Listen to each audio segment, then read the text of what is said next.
Hello and welcome to Psych319, Chapter 3, Part 3. So I'm going to talk about a very special method for testing spatial attention or selective attention, and this is Posner's spatial cueing paradigm. So these gray squares represent a computer screen through time, and subjects are given a target. Their job is to tell whether uh, this this grading here, which is very hard to see, whether the bars are horizontal or vertical. Or they might be asked to do some other task, whether it's moving up or down or something like that. But the idea is that it's very tough, and it can occur in one of four positions on the screen, and then they give a response. Um, but during that task, before they get to the actual task itself, they're given a little cue indicated by these four dots, and it tells them where it's going to occur first.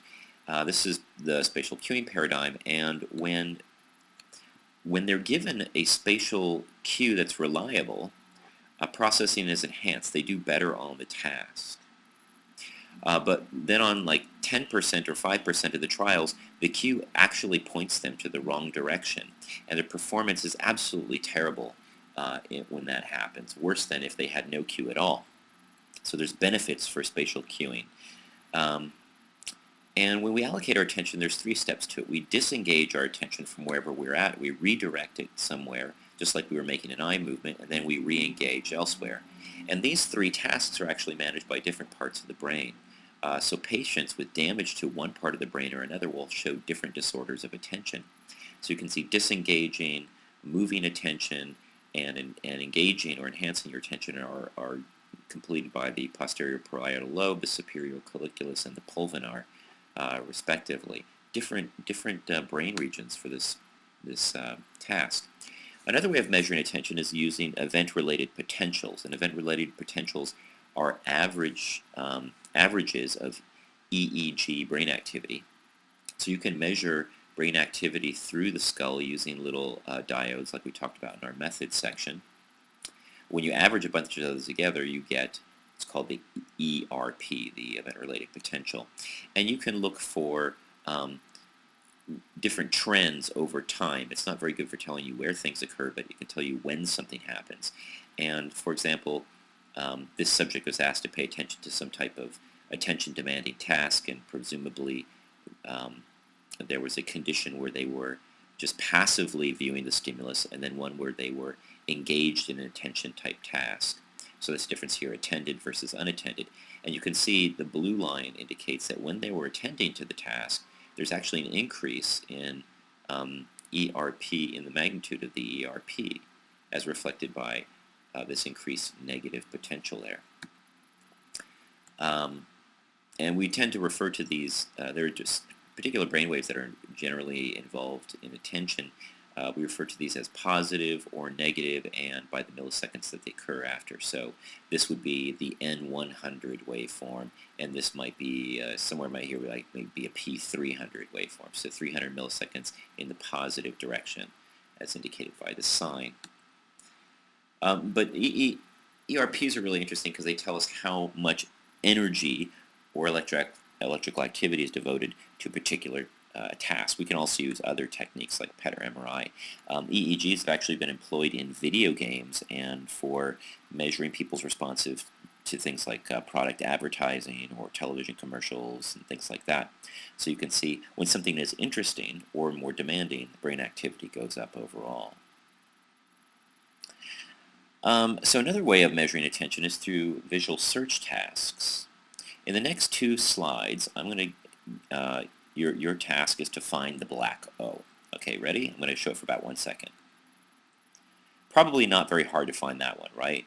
It's stuck out like a sore thumb because it is the only black thing amongst gray things. Even though there are O's and X's here, we say that this type of task pops out at you. It is a pop-out task because the target is very different from the distractors in the scene. Okay, try the same task again. So in that case, finding the O is probably very difficult. It's up here at the upper left. And the reason for that is, one, there's a lot more distractors. Two, there are a lot of things that resemble the target. You have not only a bunch of O's now, like you did before, but you also have a bunch of black X's. So now the O doesn't really stand out very much from the distractors. And we can call this a serial search. It's not a pop-out search, and we'll get to how this works.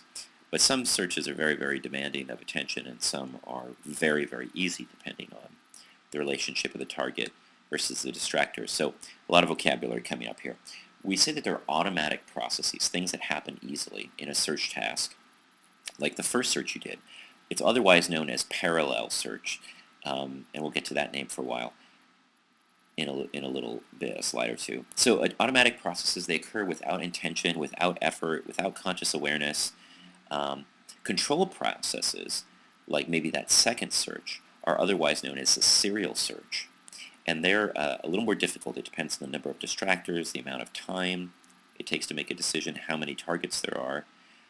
So parallel tasks are automatic, targets pop out, performance doesn't depend on the number of distractors, but serial tasks require attention, performance decreases with the number of elements in the array. This is an excerpt from the classic kids book, Where's Waldo? And the job is to find Waldo. If you know what he looks like, you can try and find him. It's very hard if you... this is a pretty easy one, and you might find out that Waldo's up here. He's defined by his striped shirt, blue jeans, hat, glasses, and black hair. There are a lot of people who might look like him, but are not him. They have similar features. And this is a very real-world task. You know, you're trying to find a friend in a crowd, and you know that they have certain physical descriptions. There might be a lot of crazy things. What's going on up here? I have no idea. But there's a lot of weird things going on in the scene. Some things might be similar to your target, and some things might be very, very different from your target. Another whoopsie. And so this might be an example of a serial search or an attention-demanding search, because you have to go through every single element one by one, lots of distractors. So here's a classic example. You have Treisman and Jalad proposed what's called feature integration theory, where there's two stages, again, an automatic stage and a controlled process stage. And they tested it using a simple feature search and a conjunction of feature search. So this is a simple feature search. It's defined by color. Find the green thing, right? And it stands out from the distractors. The target is defined along one dimension. Here, find the square thing. It's a shape search. Very easy. Again, the target is very different from the distractors. This is a conjunction of feature search. If I ask you to find the red circle, it's a lot harder because there are a lot of red things and there are a lot of circles. So there are a lot of distractors that look kind of like the target. Now the target is defined by two features, and that makes it a lot harder. It becomes a controlled process. It's no longer an automatic search. It doesn't pop out at you. So feature search is parallel, a conjunction of features search is serial, and I'll show you why we give it those names. So in a parallel search, the more distractors you add, you can add lots and lots and lots of distractors, but because the target pops out, it doesn't matter. You can add hundreds and hundreds of red squares. The green square will stand out right away. So the number of elements in the display has no effect on reaction time. Reaction time is parallel. Conversely, if you have a lot of distractors that are heterogeneous, they're very, very different from each other and from the target, or there are a number of distractors that look a lot like the target, or if, like I showed before, it's a conjunction of feature search, then reaction time depends really heavily on the number of items in your display. And so we say it's a serial search because you have to go through every single item in a serial fashion, practically, before you can find the target. And so that's the difference between a parallel and a serial search. Now, oftentimes we're doing a search because we're looking for something, but occasionally in a search, sometimes things can capture our attention and distract us from our goals. So imagine this scenario here where you have a subject is asked to fixate at a central target, and they're given five items in the display, and their job is to tell you whether this one turns. There might be a target that's presented there, and they're looking for an R or an E maybe, and they have to tell you if it's an R. But somewhere along this task, without telling the subjects, you present an L somewhere else in the display. All these 5 elements have always been up there, and then suddenly you introduce a 6th element. And what happens is, when you introduce that 6th element, performance on the task decreases. And the reason is your attention is temporarily captured and brought to the 6th target. That extra distractor, I should say. The target's over here. So this is an example of attentional capture. It's like if the phone rings while you're doing a task, trying to get some studying done, your attention is immediately directed to the phone. You can't help it. The brain is very sensitive to change. The more abrupt the change, the more salient the change, the more difficult it is to ignore. This is just a description of what I showed you. So even when you know it's coming, even when you know that there's going to be a distractor here, it's really hard to ignore. With lots of practice, you can ignore it, but generally it's very difficult. And this is why we have a third tail light on cars, because way back in the 70s and early 80s, when somebody just braked and you were following a car that was braking, the tail lights just changed from red to slightly more red.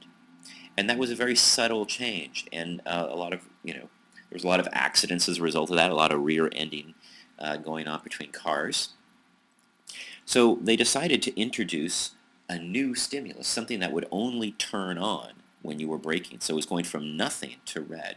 And that dramatically reduces our car accidents, because now there's something that you can't ignore. It captures your attention, and then you're more likely to see the braking car in front of you.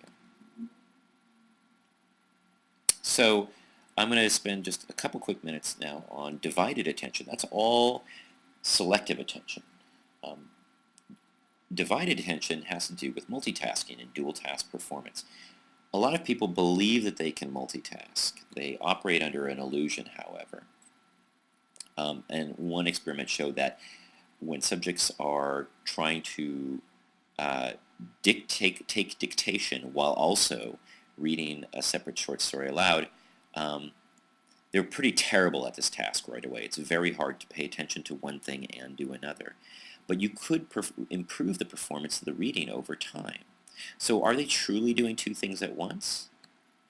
You think of any other ideas? Most likely, they're switching. They're going back and forth. They just get really good at being able to juggle the tasks, but they're not doing them both at the same time. So one task becomes automatic. I'm not sure which one that would be. And then the other they sort of focus on a little more intently. It's sort of like, think about walking and chewing gum at the same time.